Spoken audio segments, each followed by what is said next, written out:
Thank you for your attention, ladies and gentlemen. My next invitation of the day goes to our Honourable Guest of Honour, Professor LakshmanSamaranayake, to address the gathering. Vice Chancellor, Professor Lamamasa, Deputy Vice Chancellor, Professor Matuljit, Chairman of the, Director of the URC, Professor Eknaika, Deans of all faculties, all academic colleagues, distinguished guests, ladies and gentlemen. Good morning to you all. What a delight and a pleasure for me to be here today in Pera, my beloved alma mater. When the organizing committee of PERS invited me to be the guest of honor for this event, I was truly honored and humbled and above all delighted. And so it is wonderful to be back amongst all my colleagues here in our beautiful campus, which I always tell everybody else about this place. So when I graduated from this university in 1971, more than a half a century ago, with a degree in dentistry, I had a stark choice in front of me to be a dental surgeon, simple dental surgeon like most do, and lead a relatively simple life and serve in the community, which is of course very good, or take the then rather untrodden path of being an academic researcher. So I, however, chose the latter path. So a famous poet once wrote, "Two roads diverged in a wood, and I took the one less traveled by." And that has made all the difference. The person was Robert Wood who said that. And so I think that actually did all the difference as far as I am concerned. So I seek your indulgence for a few minutes to share with you briefly, particularly for those who are unfamiliar with my background, how this untrodden path of essentially dental and microbiology research has offered me new opportunities and prospects, and how it has revealed new vistas, which I could not have ever imagined a few years ago when I graduated from this university. So as a budding dentist, microbiology was one of my favorite subjects, our third year BDS class. So I was then fascinated by a particular organism called fungus, called Candida, and I have researched into this over the last 30 years and just produced about 350 papers, and here I am. So this very shortly to tell you, this academic pathway has led me to be a mentor and a teacher in all 5 continents, and ultimately to end up as a dean in the Hong Kong University and the University of Queensland, Australia. So I'm proud to say that as a Sri Lankan, that the Faculty of Dentistry in Hong Kong I spearheaded for over a decade, for 10 years, with a team I call the Dream Team, was ranked the #1 faculty in the world by QS World University Rankings, 2014, 15 and 16. Now is ranked #3, so it's almost up there. So that was a unique achievement for any university in Hong Kong, because there's no other faculty which has gone to #1 level. There are some faculties which is #3, 4, but so this is all the more unique because I was like a foreign dean. But anyway, that's a little bit about my background, for those who don't know. So reverting to my speech today, I would, if I may say, Vice Chancellor and ladies and gentlemen, like to entitle my short speech as The Art of Giving Back. And you will understand better the title of this speech when I complete the end of my presentation. From 1942, since its establishment as the first university of Sri Lanka, all of you know this, this institution has been a font of knowledge for many thousands of Sri Lankans for more than 7 decades, including myself and most of you who are listening to me today. So the Sanskrit motto of this university is Sarvasva Lochanam Sastram, which means in English, knowledge is the eye unto all. So our alma mater has given us all the wisdom and knowledge in no uncertain terms to all who were fortunate to grace this campus for over 75 years. Question then is, have we thought of giving something back to our alma mater? So I for one shall never forget till my dying day that I am what I am today is because of the basic wisdom, integrity and virtues inculcated both in this university and of course in the school system we attended, receiving a free education. So this is the two words which I would like to emphasize, free education. The free education we received here in Sri Lanka is worth millions of dollars. If you go to US to educate your son or daughter in a university, you spend millions of dollars, but we give it, just dole it out free. So alas, we take this for granted and as a right of the state that we should all receive. So does the diaspora of thousands of rich and so-called wise people truly realize the value of the wisdom they received in the motherland virtually free? And the Vice Chancellor attributed this, also mentioned this in his presentation. We have a huge diaspora, and I'm really pleased to see that you have started this database for alumni, and it's. But the younger guys, as I will show you later, they will not have too much money. It's the richer guys are the, in our age group who have too much money and they don't know really what to do with it. So they should really start giving back. So I think my attitudes to this, as why I'm saying this, is molded by the place where I lived for 40 years. That is this amazing city called Hong Kong, which was once a British colony just like Sri Lanka, now belonging to the vast Chinese Empire. And I realized that this building also has been donated by China.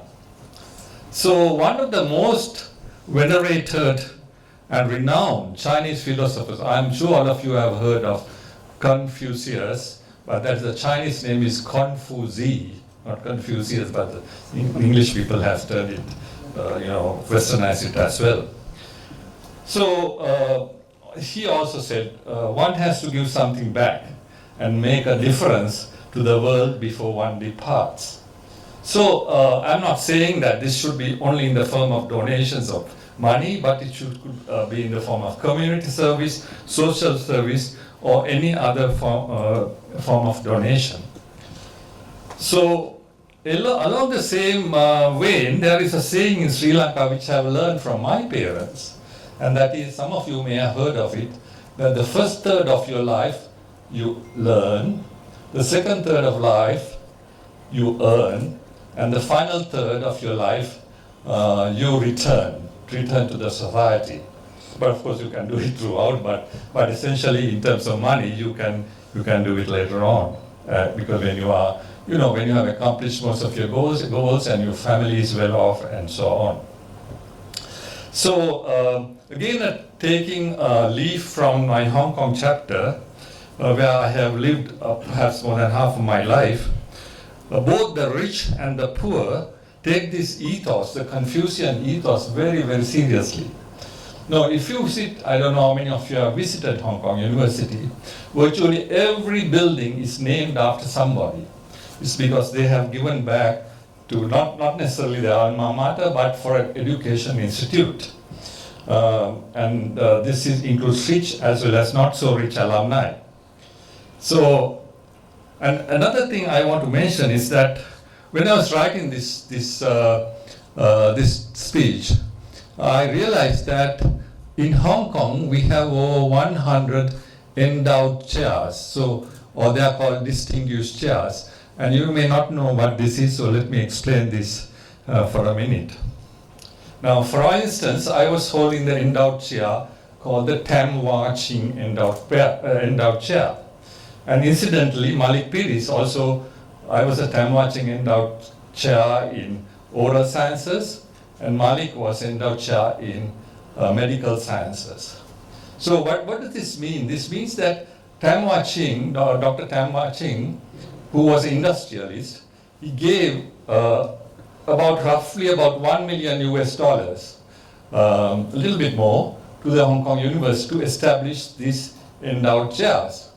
So the university, of course, matched this with another 1 million and created a $2 million donation.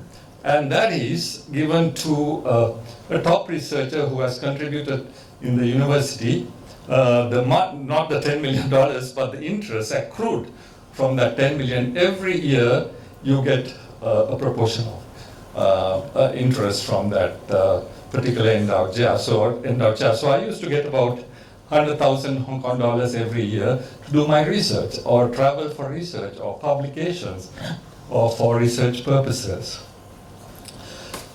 So there are over 100 of these, because you can imagine the donations, the spirit in China. So again, just going back to the history of endowed chairs, this history of this is the endowed chairs began in the UK in 1505, during the time, that was the time of the Henry VIII. And he first bequeathed the endowed chair in religious studies to the University of Oxford. So what I'm trying to, the bottom line is, when I look at in Sri Lanka, we don't have a single endowed chair.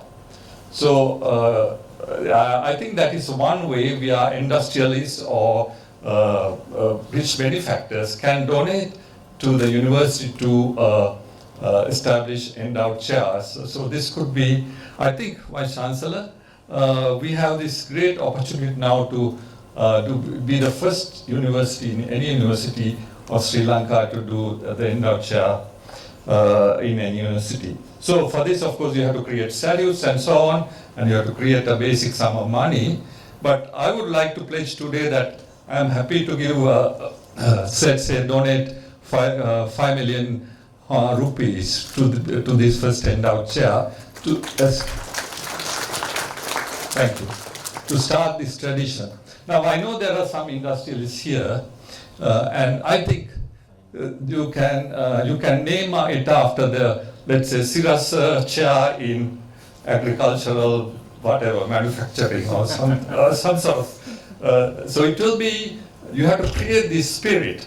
And this is one way to draw some money into the university, because we really do not have enough money and we cannot depend on the public purse for research purposes. And you know, a lot of universities in other countries, they are not getting too much money from the government, and we should be able to generate money in this manner, because we are a great university. So, so that's one part of my presentation. Now, go get into the other part, the giving back to the society, on the same theme of giving back. In Sinhalese, or Pali for that matter, we call it Dhamma or Dana, right? So that can be done in several ways, and not in financial terms alone. So then coming back to the university, Lord Buddha said, Sabbadanam Dhammadanam Jinati, which means the gift of Dhamma excels all other gifts. So Dhamma encompasses ideas such as duty, right, vocation, and all behavior considered appropriate or morally upright, including giving back in material and non-material terms. So I believe all of you academics are giving back in terms of delivering the gift of Dhamma, mentoring people, doing research, and giving back. So please don't think that's the money which is more important, but we are giving back our energy, our time, and so on and so forth. So, however, we have to ask ourselves whether we are teaching our younger generation to give something back. And I am quite perplexed that this virtuous practice of donation for educational purposes is not highly prevalent in Sri Lanka nor in South Asia. There are no endowed chairs in any universities in India, as far as I know. I'm just giving you one example. So I think we have to inculcate this spirit amongst our students from the day one. So as you know, I was a dean for 10 years in Hong Kong. The first lecture I give, I always say, look, you are going to give a superb education here, but you have to give something back once you finish. So again, so what about this diaspora of hundreds and perhaps thousands of very well-to-do Pera alumni? So we have to really, you need to tap them and to seek their help in rejuvenating our research culture. And as I just mentioned to the Vice Chancellor, we cannot depend on the public purse forever, and we know the state of our country. So I'm really pleased that you have made a step in the correct direction. So I know that Hong Kong and Pera are two different worlds. We don't have so many millionaires as in Hong Kong. So the question is whether we can do something of that order. And along the same line, and I think my Chancellor mentioned about junior researchers, research excellence. The fund I created for today's researchers mainly goes for the senior researchers. So I had a plea from one of my colleagues, Prof. From Dr. Ruan Chasinger to create something for junior researchers, and I'm actually donating $1 million rupees rather today to create a junior researcher scholarship for the Faculty of Dentistry. Yeah. Thank you very much. So again, giving back for the free education we have researched. So again, coming back to today's presentations and those awardees. So I made this small contribution, a donation to the Jubilee celebrations, which was held in about 7-8 years ago, at the behest of the then Vice Chancellor Samaranayake and Deputy Vice Chancellor Professor LakshmanSamaranayake, who I recognize, who is here. So on their behest, so we donated this small sum of money, and so we are witnessing the fruits of that today. I'm so happy to be here with the first occasion to deliver the outcome of that. So this is just a small sum, but I sincerely hope that other alumni, especially those living abroad, will follow suit. So after all, it has been said that only thing you keep is what you give, It's a wonderful saying. So this, I hope these donations will go some way in building such a good future. This is a very, very small donation. Building and these research, these donations can go in perpetuity. So to end my presentation on giving back, I like to end by quoting the Waldo Emerson's definition of success: to laugh often and much, to win the respect of intelligent people and affection of children, to appreciate beauty, to find the best in others, to leave the world a bit better, to know even one life has breathed easier because you lived. This is to have succeeded, and I hope you will remember this motto. So in these crazy times, when so many people are doing crazy things, I submit that we should look instead for integrity, decency, love, and giving something back. So with these words, Vice Chancellor and Chairman, I would like to close and renew my gratitude once again to the leadership and Professor Janaka for inviting me to be the guest of honor, and of course his executive committee. So I'm really privileged to be here. And lastly, my duty is to congratulate all the awardees today and who has received these awards. And well done. And wishing each and every one of you much success and in all your future endeavors. Thank you so much.